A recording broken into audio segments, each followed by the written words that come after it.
নমস্কার। শিবাজিদার আড্ডাখানায় সবাইকে হার্দিক স্বাগত। আমি নিতান্তই অকাজের লোক। অকাজ বলবো না, আড্ডা মারাটা আমার জীবনের একটা প্রধানতম কাজ। বিভিন্ন জায়গায় বিভিন্ন পরিস্থিতিতে বিভিন্নভাবে এই আড্ডাটা চলে। তো সেদিন এক আড্ডায় মোটামুটি একটা তুলকালাম বেঁধে উঠল। সেটা কি না, আমি এই যে একটা ভিডিও আগে আমি বলেছিলাম না একটা লেনদেনের ব্যাপার, এইটা নিয়েই কথা হচ্ছিল। তো একজন বলল যে সে তো এই জগতে যত সাধু পুরুষ আছেন, মহাত্মা আছেন, সবাইয়েরই লেনদেন আছে, তুমি যেভাবে লেনদেনের কথা বলছো। তো সে তো তার বাইরে তো কেউই নয়। তাহলে একটা সাধারণ মানুষের সঙ্গে সাধু মহাত্মার তফাৎটা কি? সঙ্গত প্রশ্ন। কিন্তু সেই আড্ডায় আমি যে উত্তরটা দিয়েছিলাম, আমার নিজের যেটা মনে হয়েছে সেটা হচ্ছে আপনাদের সঙ্গেও একবার সেই মতামতটা শেয়ার করা উচিত, যাতে করে আপনাদের মতামতটাও আমি জানতে পারি। কারণ এটা একটা খুব ভুল ধারণা মানুষের সমাজে চালু আছে যে সাধু মহাত্মারা একটা অন্য গোত্রের লোক এবং সাধারণ মানুষ, সংসারী মানুষরা একটা অন্য গোত্রের লোক। যদিও আপনি যদি জোর করে চেপে ধরেন কোনো মানুষকে, তাহলে সে সঠিকভাবে ব্যাখ্যা করতে পারবে না যে সংসারী মানুষ বলতে কি বোঝায় এবং সাধু মহাত্মা বলতে কি বোঝায়। এই বোঝাটা মোটামুটি কাপড়ে, বেশভূষার বিভিন্ন জিনিসে এবং তার লাইফস্টাইলের ওপর আমরা জিনিসটাকে ভাগ করি। তাহলে প্রথমে একটা ধারণা স্পষ্ট করা যাক। সাধু একটা অবস্থা। সাধু বাইরে কোনো দেখানোর জিনিস নয়। সাধুত্ব একটা মানুষের অবস্থা, আন্তরিক জগতের তার চেতনার উত্তরণের একটা অবস্থার নাম হচ্ছে সাধু বা সন্ন্যাসী। যেরকম আপনি দেখবেন যে শ্রীমদ্ ভাগবত গীতায় বলা হয়েছে যে তাকে নিত্য সন্ন্যাসী বলে জানবে যিনি কাউকে বিদ্বেষ করেন না, যিনি কোনো কিছুর আকাঙ্ক্ষা করেন না। এই জায়গাটাই কিন্তু লুকিয়ে আছে এই সাধুর লেনদেন আর সাধারণ মানুষের লেনদেনের রহস্যটা। যিনি ভেতরে জেনেছেন যে এই জগতের সম্পূর্ণ বিষয়টি, যত সম্পর্কই আমরা তৈরি করি না কেন, সেই সম্পর্কটা লেনদেনের সম্পর্ক এবং কোনো সম্পর্কটাই সব সময়ের জন্য একই রকম থাকবে না, এটা এরকমই। তার লেনা দেনার পেছনে কিন্তু দুটো তিনটে বিশেষত্ব আছে বাকি মানুষদের থেকে। প্রথম, তিনি যখন কাউকে কিছু দিচ্ছেন তখন তার সঙ্গে তার পাবার আকাঙ্ক্ষাটি ভবিষ্যতে এই দেবার জন্য সেই মানুষটির কাছ থেকে কিছু পাবার যে ইচ্ছা, সেটিকে তিনি জুড়ে দিচ্ছেন না। এটি খুব গুরুত্বপূর্ণ কথা। আমার চারপাশে সাধারণভাবে যে মানুষেরা আছে, তারা কিন্তু যদি কোনো কিছু দেয়, অত্যন্ত স্বাভাবিকভাবে তার পেছনে একটা পাবার আকাঙ্ক্ষা থেকে যায়। একটা বাচ্চা, স্কুলের বাচ্চা, আপনারাও স্কুল লাইফ কাটিয়েছেন, আপনারা বলেননি কখনো, এই তোকে সেদিন আইসক্রিমটা খেতে দিয়েছিলাম, তাহলে আজকে তুই তোর বাদাম ভাজার ভাগ দিবি না কেন? এই যে যুক্তিটা কাজ করছে একটা বাচ্চার মধ্যে, তার কারণ হচ্ছে সে কিছু দিলে তার থেকে কিছু পাবার আশা করতে হবে, এই জিনিসটা তার ভেতরে অটোমেটিক্যালি বসে গেছে, স্বতঃ বসে গেছে তার চারপাশে দেখে দেখে। তার মধ্যে কখন বসেছে বলুন তো? যখন তার মা তাকে বলেছে, বাবার কথা শুনতে হয়, বাবা তোমাকে কত ভালোবাসে, বাবা তোমাকে কত চকোলেট দেয়, তোমার জন্যে প্রত্যেকদিন অফিস থেকে আসার সময় এইটা নিয়ে আসে। খুব ভালোবেসে মা তার মধ্যে এই লেনদেনের সম্পর্কটাকে, ধারণাটাকে এস্টাবলিশ করে দিয়েছে।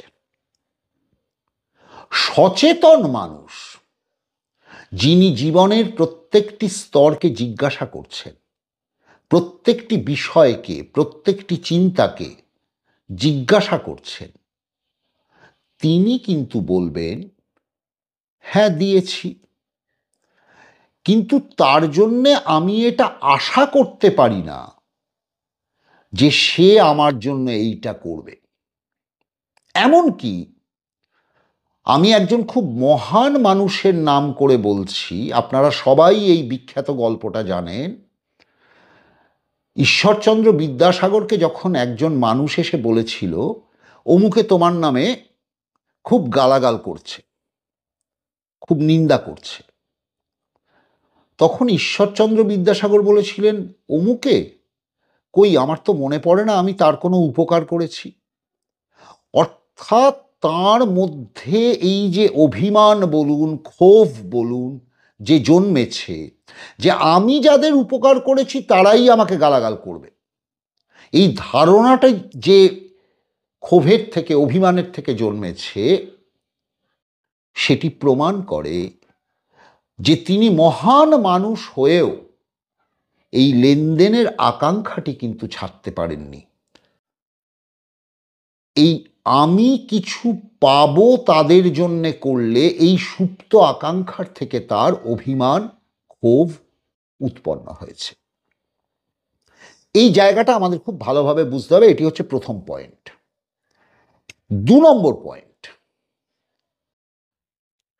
সাধু যখন কারুর কাছ থেকে কিছু পান, তিনি একটি জিনিস কিন্তু খুব ভালোভাবে জানেন, সেটি হচ্ছে যে আমি চাইতে পারি এই পর্যন্ত আমার কাজ, কিন্তু দেবে কি না সেটা অন্য দিকের লোকটির উপর নির্ভর করে, সেটি কিন্তু আমার দায়িত্ব নয়। ফলত যে দিচ্ছে এটা তার দায়িত্ব, আমি কিন্তু তার জন্যে তার আকাঙ্ক্ষা পূরণের একটা যন্ত্র হব না। এই জায়গাটি সাধুর কাছে খুব পরিষ্কার। অর্থাৎ যে দিচ্ছে সেটা তার ব্যাপার। এই জন্য দেখবেন যে বহু সাধু, প্রকৃত সাধু যারা, তারা বিভিন্ন আকাঙ্ক্ষা করে, কামনা করে তাদেরকে যে জিনিস দেওয়া হয় সেই জিনিস তারা গ্রহণ করেন না। এবারে 3 নম্বর কথা, সাধু যদি কাউকে কিছু দেয়, সাধু যদি কাউকে কিছু দেয়, তার পেছনেও সে কোনো সুতো জুড়ে রাখে না। কারণ সে জানে যে এই লোকটির জীবন, এই লোকটির জীবনের পথে চলবে, সেখানে আমার কোনো নিয়ন্ত্রণ নেই। আমার এখনকার বুদ্ধিতে মনে হয়েছে এই জিনিসটি হলে তার সুবিধে হয়, অতএব আমি দিয়েছি। সে এটিকে নিয়ে কি করবে এরকম কোনো শর্ত সাধু আরোপ করতে চান না, বা এরকম কোনো শর্ত সাধুরা রাখেন না, কারণ প্রত্যেকটি লোক তার চরিত্র অনুযায়ী চলবে এবং চলে চলে অভিজ্ঞতা সঞ্চয় করে করে সে একটা জায়গায় পৌঁছবে। এটাই প্রাকৃতিক নিয়ম। এই প্রাকৃতিক নিয়মটাকে সাধুরা শর্ত দিয়ে ভাঙতে চান না। অতএব সাধুদের লেনদেনের মধ্যে আমরা যেরকম লেনের সঙ্গে সঙ্গে দেনটা উচ্চারণ করি, এই লেন এবং দেন এই দুটি সম্পূর্ণ আলাদা কাজ। কিসের সুতোয় বাঁধা, যার জন্য আমরা লেনদেন এটা একসঙ্গে বলছি, এটা আকাঙ্ক্ষার সুতোয় বাঁধা, আসক্তির সুতোয় বাঁধা।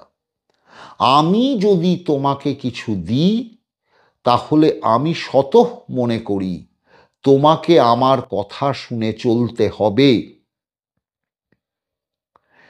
এই জায়গাটা বা এই বোঝাটা আমাদের জীবনের যাবতীয় অশান্তির কারণ।